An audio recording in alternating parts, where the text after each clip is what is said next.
hausse de 20 francs CFA en février en Côte d'Ivoire. La confusion règne en Guinée-Bissau après des tirs signalés dans le secteur du palais du gouvernement dans la capitale Bissau. La CEDEAO condamne une tentative de coup d'État.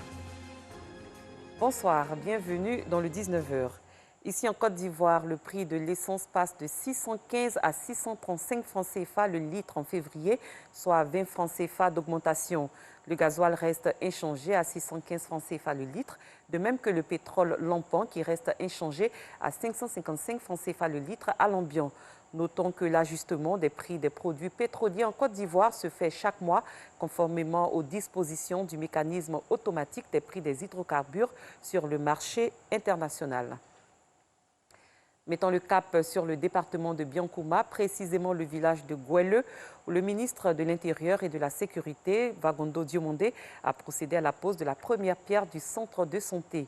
Le ministre a profité de l'occasion pour s'imprégner des travaux de réhabilitation d'infrastructures routières dans la sous-préfecture de Blapleu, qui abrite le canton Gamassé, composé de 7 villages. Le point de Gervais Kwasi de RTI Mans. En se rendant dans le village de Gouelleux pour procéder au démarrage de la construction du centre de santé intégré, le ministre Vagondo Diomondé a pu s'enquérir de l'état d'avancement des travaux de reprofilage des routes du canton Gamassé. Le chantier n'est pas encore terminé que les populations peuvent déjà pousser un ouf de soulagement. Ça nous facilite de bien tirer nos produits pour envoyer en ville. Quand c'est comme ça, le travail aussi, ça avance vite. Quand la route est bien faite, les produits sortent rapidement aussi. Quand la route n'était pas bonne, c'était très difficile. Au niveau des camions, des ramassages, il y a les dépenses même on fait. Quand il va un produit même pour s'en sortir, ce n'était pas facile du tout. Le centre couvre plusieurs villages environnants, c'est-à-dire il y a des villages de 5 à 10, 15 km. Et lorsque la voie est bien aérée, bien faite, les patients peuvent se déplacer facilement pour venir au centre.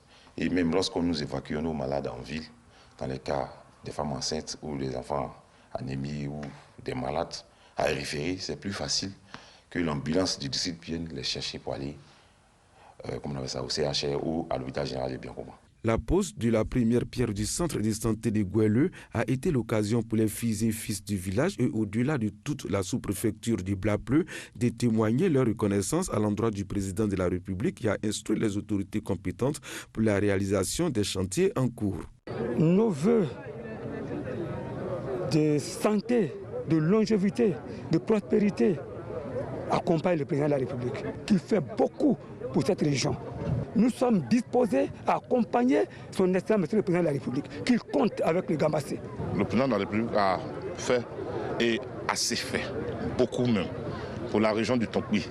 En termes d'infrastructures, aujourd'hui grâce à Alassane Ouattara, en tout cas, nous voyons renaître notre région. Le ministre général n'a pas manqué de souligner à tel point la région du Tonkwi figure en pole position au programme de développement du chef de l'État. Le Tonkwi occupe la meilleure place dans le cœur du président Ouattara. C'est pourquoi à chaque fois que l'occasion se présente, il nous autorise à venir dans le Tonkwi pour porter son message de paix. Et le président de la République nous a demandé de venir saluer ses parents du Tonkwi et leur dire qu'il pense à eux tous les jours, qu'il ne les a pas oubliés et qu'il ne les oubliera jamais. Le Gamassé, canton cosmopolite grâce à une pluviométrie généreuse, est un véritable grenier des produits agricoles de rente et du vivrier. Cependant, son essor économique et social se conjugue avec l'ouverture des routes et une bonne santé de sa population. Retour à Abidjan, commune de Yopougon, l'ONG Education of Africa a offert 200 repas aux enfants du quartier Carrière. Cette initiative s'inscrit dans le cadre de la 4e édition de la Journée de la Charité. Elle vise à donner le sourire aux enfants. Rosemonde Kini, Anissette Konan-Blessing. Les enfants du quartier Carrière dans la commune de Yopougon sont très heureux. Ils ont chacun reçu un repas de la part de l'ONG Education of Africa lors de la Journée de la Charité. Pour Marie-Michel Yao, secrétaire de l'ONG, Cette initiative vise à partager avec ses enfants la joie et la bonne humeur. Nous avons opté pour le quartier Carrière parce que c'est déjà un quartier défavorisé qui a en son sein assez d'enfants. Pour le reste des mois de l'année, on entreprend de faire d'autres activités. Les bibliothèques mobiles, fêter le 20 novembre avec eux et puis bien d'autres. Ce sont au total 200 repas qui ont été offerts aux enfants de ce quartier.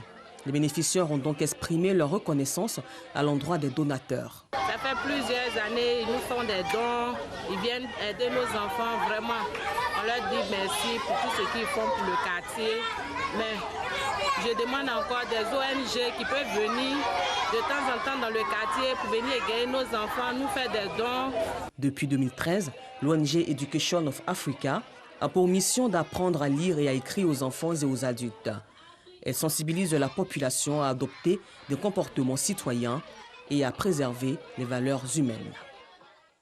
Les activités ont repris au sein de la Fondation Friedrich Ebert. Cette ONG de coopération allemande entend contribuer à la réalisation de projets dans les domaines du développement politique, économique et social. Abdelaziz Guira, Joël Gossi. C'est la reprise des activités à la Fondation Friedrich Naumann. Pour l'année 2022, plusieurs objectifs sont à atteindre. Selon Magloire Ndei, chef du bureau de la Fondation Friedrich Naumann en Côte d'Ivoire, des activités sur la promotion des droits civils et politiques vont être de mise. Pour 2022, notre action sera donc axée sur la promotion des droits civils et politiques pour l'année 2022 et particulièrement sur le pluralisme politique et la participation aux élections.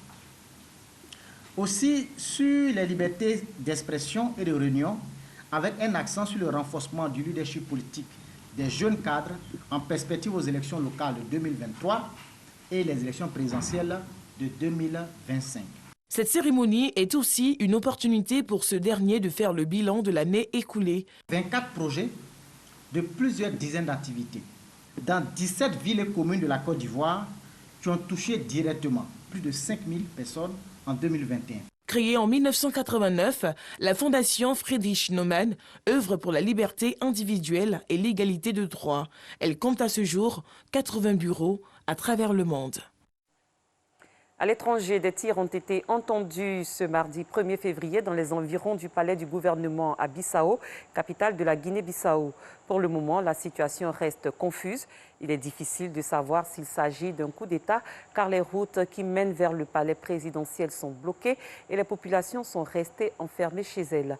Une tentative condamnée cet après-midi par la CEDEAO. L'Afrique de l'Ouest a été marquée ces derniers mois par des renversements de régime par des putschistes. Le 24 janvier dernier, le régime du rock-marque Christian Kaboré au Burkina Faso a été renversé par des militaires. Et au Burkina Faso, la junte militaire a rétabli la constitution suspendue depuis le coup d'État tout en modifiant les institutions en attendant la mise en place d'organes de transition. Des représentants de la CEDEAO et de l'ONU ont rencontré hier le nouvel homme fort du pays, le colonel Damiba, mais aussi le président rock-marque Christian Kaboré, qui selon eux va très bien. Place à présent à Écho de Cannes.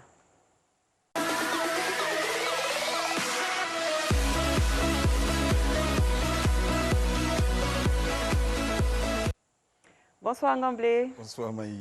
À la veille des demi-finales de la CAN 2021 au Cameroun, les étalons du Burkina Faso restent confiants alors qu'ils s'apprêtent à croiser le fer avec le Sénégal. Avec le Sénégal, absolument, Maï. Avant la 4e demi-finale de leur histoire qu'ils disputeront face au Sénégal, le Burkina Faso est confiant. Ils ont survécu à tout dans cette compétition, à commencer par le Covid-19 qui les avait décimés lors de la phase des poules, surtout le match d'ouverture.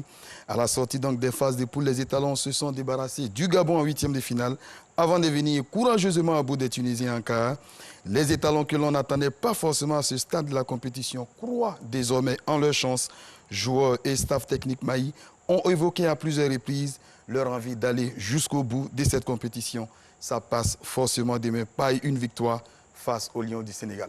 Il faut dire aussi que les étalons sont attendus fermement par le peuple burkinabé. Oui, absolument. Après donc, les différentes demi-finales qu'ils ont eu à disputer, déjà en 98 à domicile, en 2013, en 2017, c'est leur 4e demi-finale. Une victoire à Burkinabé pourrait donc, on va dire, apporter beaucoup plus de joie aux populations dans cette situation, surtout difficile au Burkina Faso. Et s'ils remportent cette CAN, les Lions de la Teranga soulèveront pour la première fois le trophée. Absolument. Après une phase de groupe difficile avec une victoire et 2 matchs nuls pour un seul but inscrit, le Sénégal s'est rassuré en dominant le Cap-Vert 2-0 en 8e de finale. Contre la Guinée équatoriale, le Sénégal a mieux joué, surpassant son adversaire 3-1 en quart de finale. Une montée en puissance que le Sénégal compte confirmer en demi-finale. Aliou Cissé, l'entraîneur, pourra compter sur l'ensemble de son effectif. Aucun cas de Covid n'a été signalé au sein du groupe à 24 heures de cette rencontre face au Burkina Faso, a fait savoir la Fédération sénégalaise de football dans un communiqué. Emmené par Sadio Mané, le Sénégal est fin prêt pour aller jusqu'au bout de cette compétition et s'offrir le premier trophée de son histoire après les 2 finales perdues en 2002 et 2019. Justement, parlant de Covid, qu'en est-il pour les autres sélections? Pour les autres sélections, c'est vrai qu'on a entendu, on va dire cet après-midi, une folle rumeur sur, on va dire, c'est une rumeur effectivement sur le cas de Mohamed Salah. Non, ce n'est pas le cas. Mohamed Salah n'a pas le Covid, en tout cas, pour les informations que nous avons, il n'a pas de Covid. On n'a également pas d'informations concernant les différents matchs, comme quoi il y aurait donc des joueurs atteints de Covid. On attend toujours, mais je ne crois pas. Les différents effectifs affichent au grand complet. Et pareil aussi pour les Lions indomptables. Hein? Oui, pareil pour les Lions indomptables. Covid depuis le début de la compétition. Depuis le début, ça montre qu'ils sont, on va dire, très regardants sur les mesures barrières. Et tout se passe bien, en tout cas, pour les Lions indomptables du Cameroun. Voilà.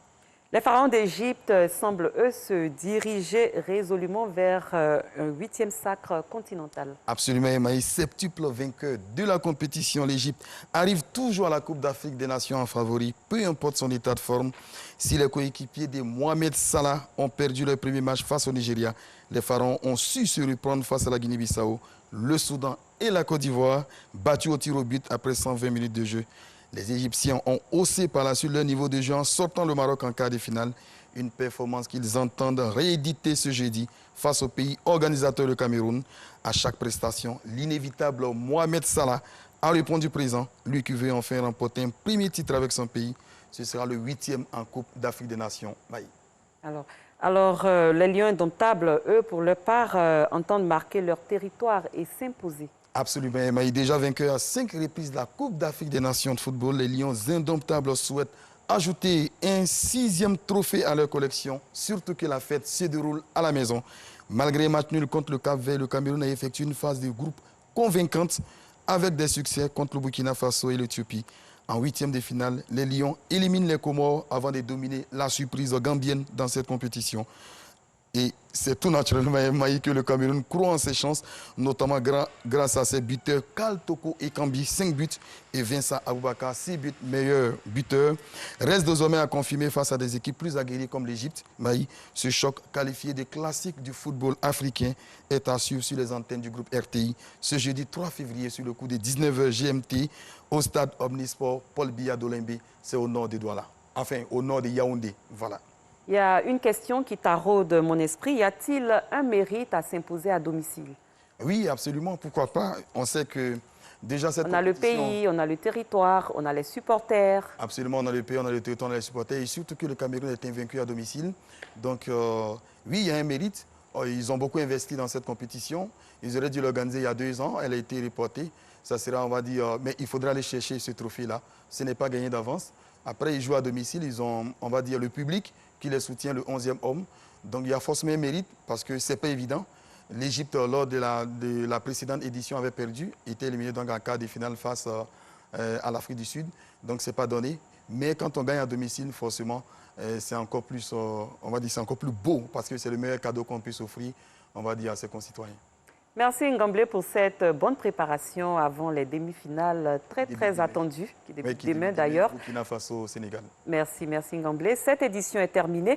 Merci de votre fidélité. Excellente soirée. À très bientôt.